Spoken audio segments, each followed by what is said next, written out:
This episode is brought to you by Sword Tiling, lead tiling specialists in the Northeast, covering all aspects including commercial and domestic. They've got you covered. So head to sword_tiling on Instagram and tell them St. James's Pod sent you. Welcome back to St. James's Pod, the home of Newcastle United content. In this episode, we'll be looking ahead to the Leicester game. We'll be going away to Leicester on Boxing Day.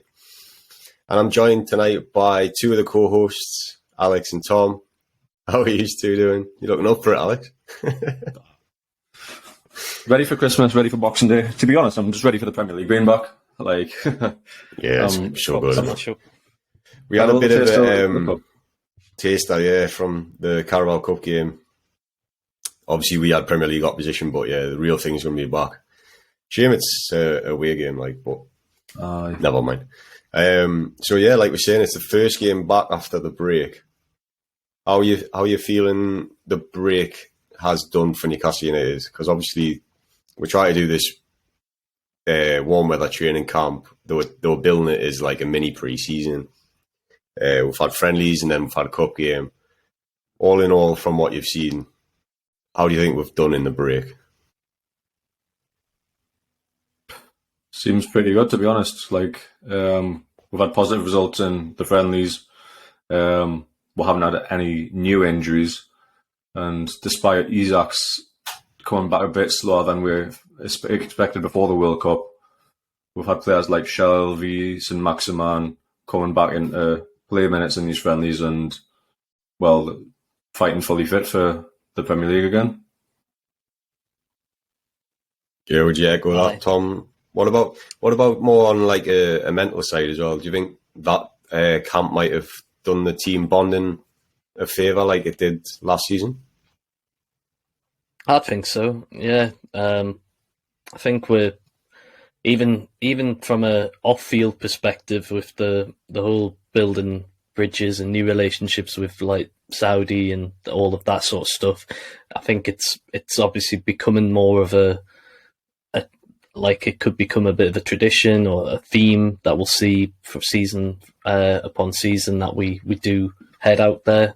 I know we went out there the first time because we really needed to get that bond quickly with the relegation battle. This time round, obviously, long extended period away from the playing regular football because of the World Cup. So yeah, it was a great opportunity again to just get some minutes in friendlies and things. But I do think that, it seems as though the players are getting used to that and are going out there just for a warm weather camp. And I don't think it's doing them any harm. And we're coming away from them with we'll always seem just a bit fresher and a bit It hasn't. I did worry that, like you say, the momentum after we finished before the break with that big win against Chelsea, that it was going to be a bad point to have to then call halt to things. But then I think it was even more important coming back in that League Cup game against Bournemouth to win it, not just for the fact that it took us through to the quarterfinals, but because we have kept that momentum of winning and kept that winning feeling. Obviously we were so dominant in that game that I think it can only bode well going into this one against Leicester that we keep up that form. And we lifted a trophy as well in the warm weather comp, which hopefully that's something that's a bit of practice as well. We'll wait to see. Alex, do you have the form for both teams going into this game? Yeah, I do. But first I'm going to throw it to you. How much do you think form is going to go into how we're going to restart? Do you think it's going to be like a brand new season? Do you think we're going to take some of like our great form before we're stopped into where we pick up? Or do you think it might be somewhere in the middle? From my perspective, say somewhere in the middle, because it's not going to be like a fresh new season. But like we've already seen with the tune, like there's a bit of rust there. So I don't think you can say, oh, these guys have won the last 4, they're going to carry on. These guys have lost the last 4. But I think it's more relevant than starting a brand new season. What about you, Tom? Yeah, I would say similar. There is going to be that middle ground of, and I think even for opposition managers now, like, they've had ample enough time to analyse, everything that we've done in that first half of the season, and start to pick up on certain parts of our game. And I mentioned obviously about how I felt Bruno's was targeted a bit for more rougher treatment in that Bournemouth game. I think things like that we're going to see a lot more in this second half of the season, where our game plan is going to have been analysed fully, and maybe Eddie might have to start coming up with some other tactics as well, just to freshen things up in case we become too predictable. But so I think there's going to be a little bit of a middle kind of period where our form might not necessarily hit the highs it did in that first half of the season. Yeah, it's a good point actually, because normally a team or a manager will have, well, so far this season, obviously the games have been coming thick and fast, so they've only had a few days to really drill into the players what they want to do for a specific team and analyse, etc. So I'm sure they wouldn't have spent the whole break looking at Newcastle. They've probably looked at the next few fixtures, but they've had a lot longer to prep for it. Yeah. Yeah, so I'll take one to Leicester's form a little bit. I think people thought at the start of the season that they were in real trouble because they started so poorly. But I think it's just how the fixtures started. They were they obviously lost all the harder fixtures, but after the first game against Brentford, 5 out of the next 6 games were Arsenal, Chelsea, Man U, Brighton, and Tottenham. So even though they lost every single one of them, they're all tough games to go into, which takes you on to the more recent form. Is 4 clean sheets out the last 5, 4 wins out the last 5. The only team they've lost to is Man City, which is a 1-0. In the last 5 games, they've beat Leeds 2-0, Wolves 4-0, Everton 2-0, and West Ham 2-0. So they've really picked up. Danny Ward, the defence, all of them have really picked up in form in general. So I think it's a lot to do with the easier fixtures, why they have picked up in form. So it'll be a really interesting test against us, who we are theoretically one of the better teams in the league, to see if that form against the top sides will continue and Newcastle may get a result. It's a good point on the fixtures, because I think we've had a fairly balanced fixture list in that first half of the season. I felt we've had that kind of fixture list in previous seasons that Leicester have had, where it's been just back to back tough games, and that's why we've ended up being in fighting relegation at times because of that. But if you compare our fixtures against theirs, ours have been far more balanced and spread out, which has probably helped us a little bit to keep momentum going. Whereas Brendan Rodgers was on the cusp of getting the sack, after going those 5 games, straight defeats. I think quite a few of the Leicester fans were wanting his head, weren't they? Yeah, which is, I'm never going to judge another fan group on, their reasonings for wanting rid of a manager. But from the outside, Rodgers hasn't done an awful lot wrong with that team. And it hasn't changed a great deal either from the one that, won the FA Cup a few seasons ago. I think they've had money troubles, haven't they? So they're not been splashing cash on transfers or anything like that. So it seems from the outside he's done a pretty good job with what he's got. But I don't know. Obviously, when you're on a bad run, it's going to get tough. And it could be the minority just shouting louder as well. But it's interesting what we were saying before about the form and the break and how it's going to affect us. But how's it going to affect them? Because they've gone onto a class run of form and then the season's broke. So you'd like to think it would affect them more than us. But then it is an away game as well. So yeah.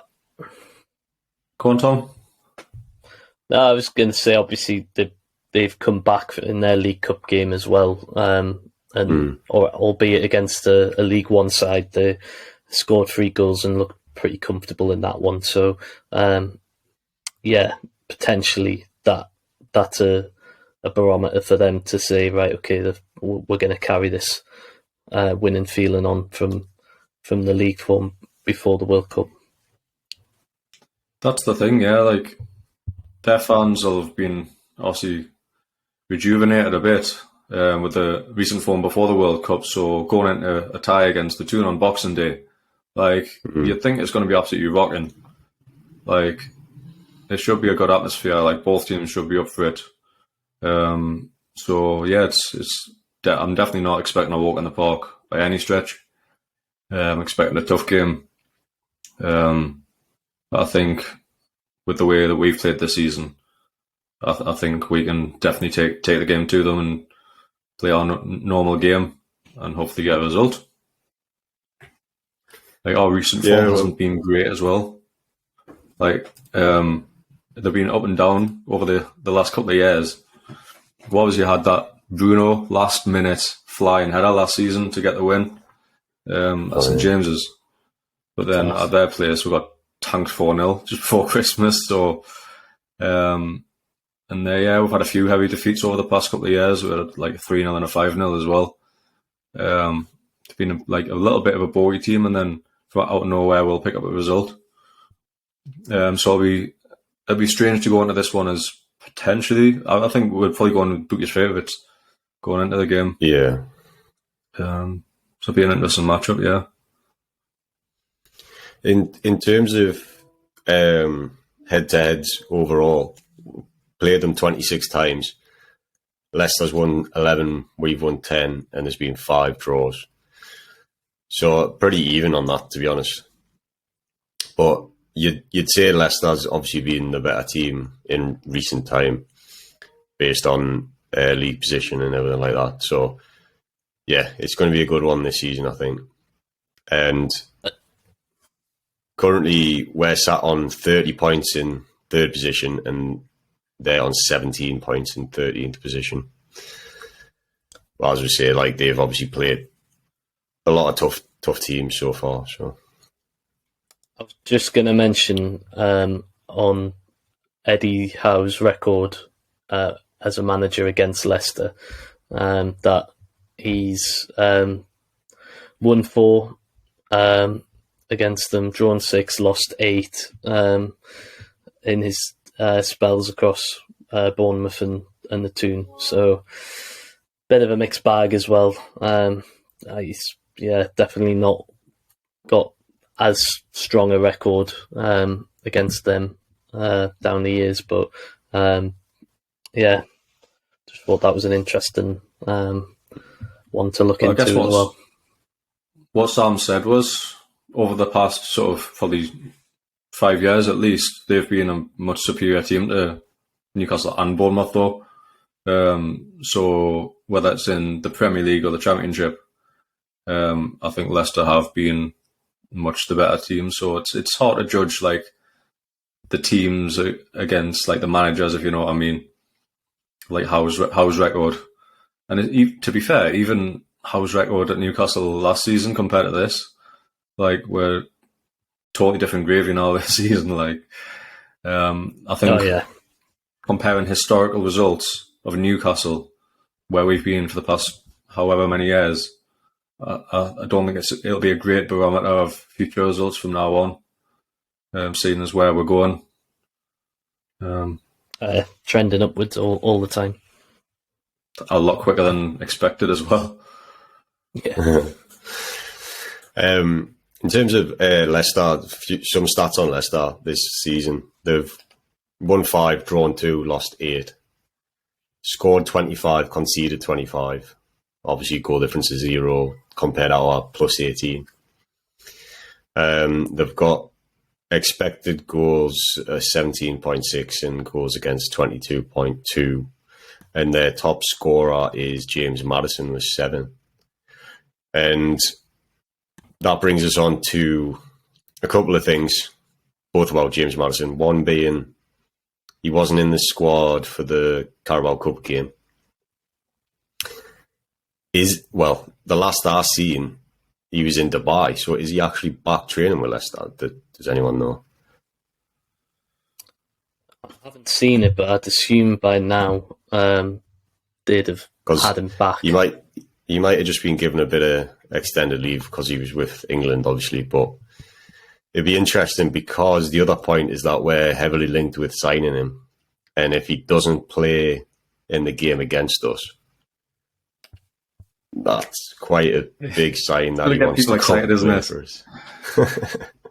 Yep. And it'll only be 5-6 days before the window opens when we play them. So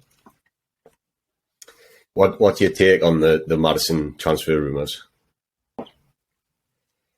Well, we talked about it a lot in our England podcast, that we felt as though there was some tapping up of our England boys were obviously in his ear, and there was a couple of interviews that were being had with like the England in-house media team, which seemed a little bit iffy in terms of his responses. A lot of fans are reading into that. I think there's no doubt that he's the type of player that I think Eddie's been looking for. He wants somebody who can just play that sort of role, just behind the striker, who takes the pressure off Bruno a little bit in terms of playmaking all the time, and obviously adds goals and assists, because his record this season is pretty phenomenal from a midfielder's point of view. So yeah, I think it would be absolutely the right move to make. His contract situation seems to be, favour us more in that it's coming closer towards its expiring. So I think Leicester probably look to cash in, and I wouldn't be against us throwing 60 million at him if we got him in now and beat a few of the other teams that would likely be sniffing for him, like Spurs and teams of that ilk. I don't know if Arsenal are maybe looking at him as well, but those sort of teams will be in the mix. So yeah, if we just blew them out the water in January and got them then, I think that would be a smart move. So go on, mate. So do you think that we're actually looking to get more of that advanced midfielder like Maddison? Because I was under the impression that we were looking for more of like a number 6 to push Bruno a bit further forward. But then if we do sign someone like Maddison, obviously like he can play out wide on the right, which is where, again, in the past, until Miggy's had this resurgence, we've been looking to fill. But do you think that would mean Bruno does sit a bit deeper in the future, and Eddie's happy with him in that role as well? Yeah, it's a good point. Because, in terms of the deeper role, like we talk about, Shelvey's sort of played that role in previous teams where he sits there and just sprays long passes, and obviously Bruno's very much capable of that, but we would maybe we would miss out on some of his other contributions in terms of he is good with the ball at feet, and he can move the ball forward and drive forward as well. So yeah, it's a fair point. I just feel as though having somebody closer to Wilson, So just playing off of him, I feel like Maddison would it would. I feel like it would work, and then you could have Joelinton and Bruno just sort of sitting in a solid midfield two, and Maddison could just sort of float in between like a number 10 and like a number 8 sort of like position. But I see what you mean. I don't know if Maddison is he left-footed. Yeah, he's right-footed, isn't he? Yeah, so it wouldn't kind of work as well if we had brought him in as a longer term sort of replacement for Miggy. I would like us to be targeting a left-footed player if we're gonna, take him out of the team. So I think that, but it would be a change of system. I know what you're saying if we were to, go for Maddison as a number 10. I think it's possibly one of those situations where everything's sort of aligning. Like his contract's coming to an end. It seems like he doesn't want to sign a new one. We are clearly interested because there's no smoke without fire. There's definitely been contact with the clubs. So it's just one of those where I think the stars might be aligning a bit and everything just makes sense for both players, clubs, everyone. See, that's what I was going to ask, is whether it's more the player really wants to come. We have players on our side that really want him to come. And the fact he's a quality player, he's an expensive player. And the contract situation, obviously the media picks up on all that type of thing. And we were interested in the summer, but that was when we were playing, like you were saying, Bruno was playing more of a 6 and Miggy wasn't hitting the form he has now. So when you come to January, the transfer doesn't make as much sense. But it's whether this regime just want to pick up absolute quality players when they have the chance. Might not necessarily be the top priority, but it definitely trends towards that in terms of the new sort of strategy is to pick up players when we have the chance and try and beat other teams like who have held long-term interest in them. I think when we bought Bruno last January, it was pretty clear. I think that Arsenal had been keeping tabs on him for a long time. There were other big clubs in Europe that were looking at him, and obviously it was a must. Like that we bought somebody of his quality in January because of the position we were in, but I think we obviously didn't want to take any chances and stole a march to get him there, and it's obviously worked out. I think we're obviously in that position to do the same with Maddison. He would be a fantastic addition to the squad. It's then the case of, if for the money, 60 million and everything else, like, would he be then expected to go straight in that team, or will he just have to work his way into the team? That's and maybe work into a new system, like they're the sort of questions. Because right now, you're right in saying, Sam, like it doesn't make as much tactical sense having him in the team because we're performing fine without that sort of player right now, but. It wouldn't harm us if for the squad depth to have, somebody of that quality being able to come in and do a job as well. That's the other thing as well, is looking ahead to next season, which if you've got a chance to get him in now, and then if we have Europe next season, there's obviously a load more games, so you're going to need that squad depth to have more quality. And we're talking about like Almiron, but then at the minute, like who comes in if Almiron's not fit? It's probably going to be Murphy, Fraser if we keep him.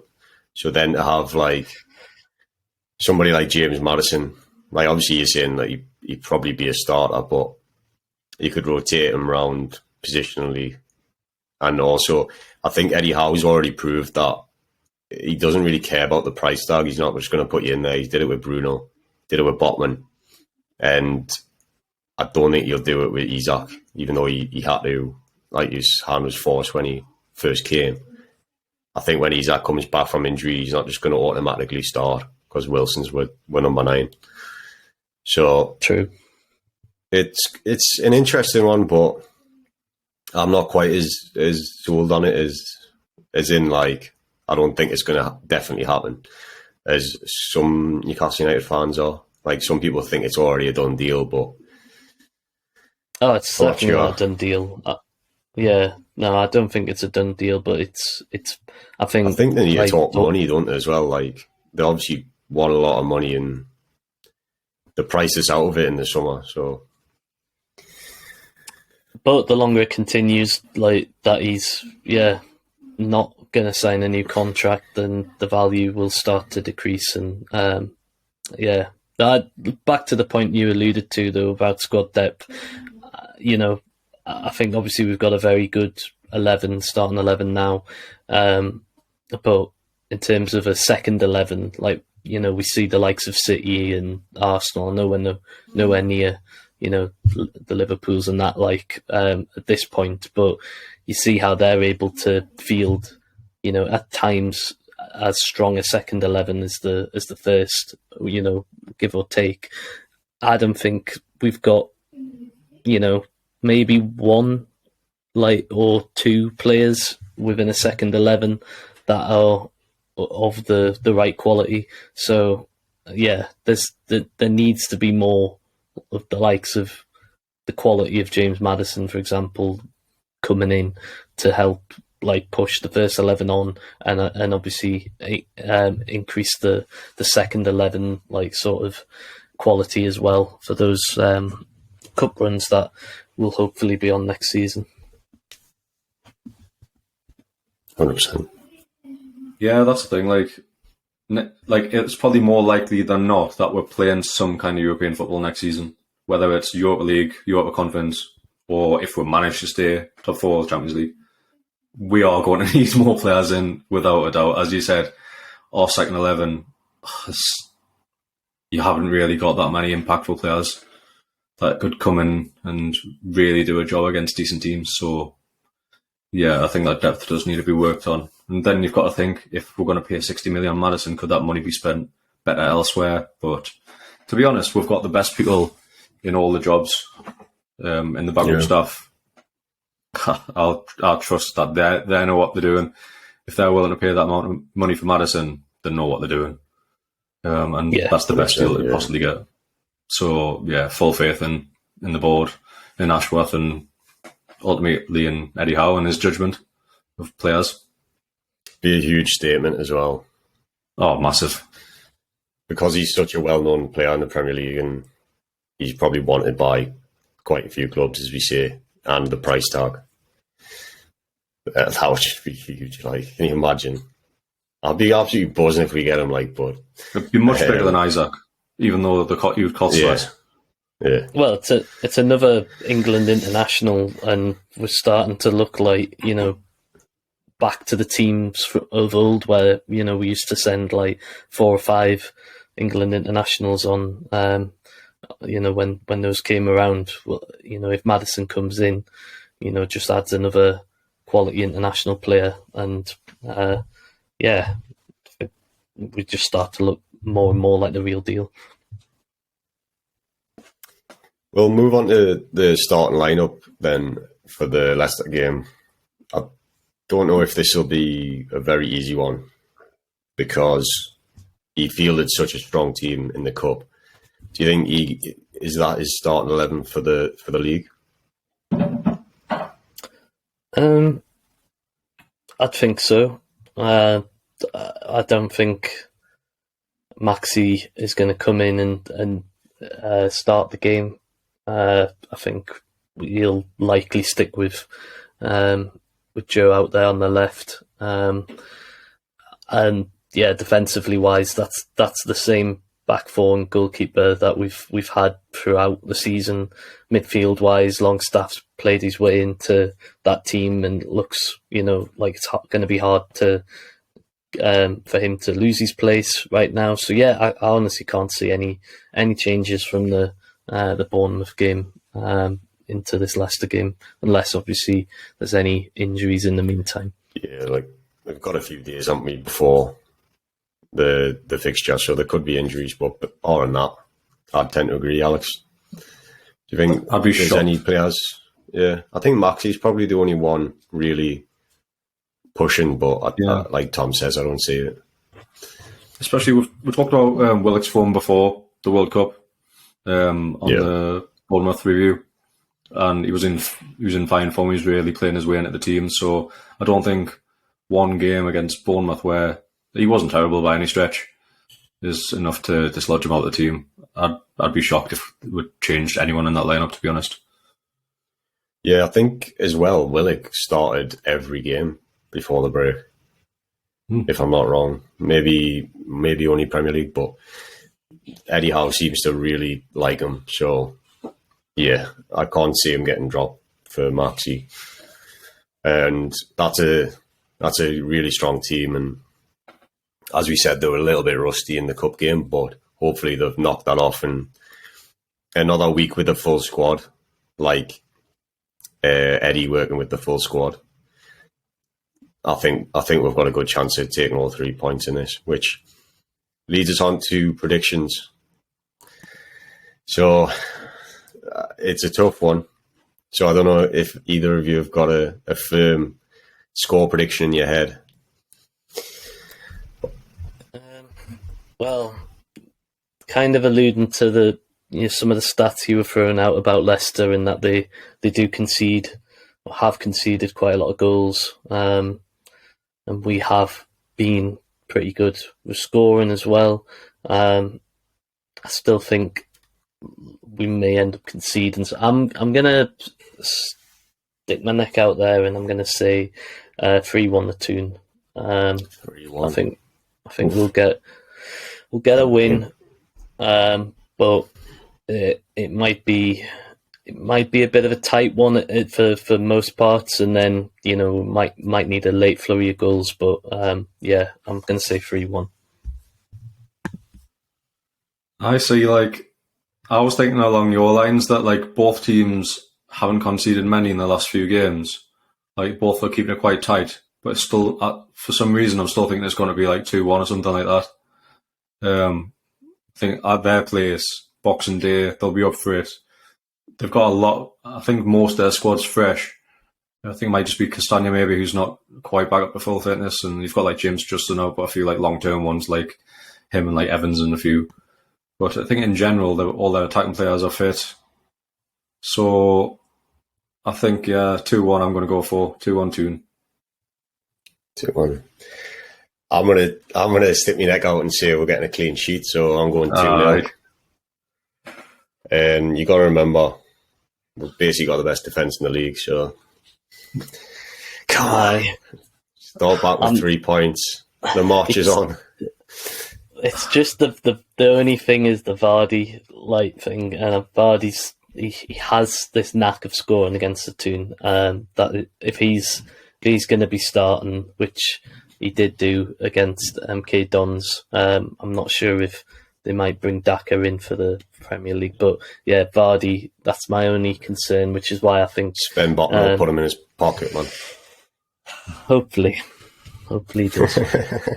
So it's strange, as Toon fans, even though we know we're the joint best defence in the league, it's still ingrained into it that we've got to concede. It's, I don't know what it is. What's the opposite of recency bias? It's just ingrained into it from the last 10, 15 years that we concede goals. It's like PTSD. Yeah. Right. Well, thanks for joining us, lads. We missed Pete tonight, but I'm sure he'll be back for the review of the game.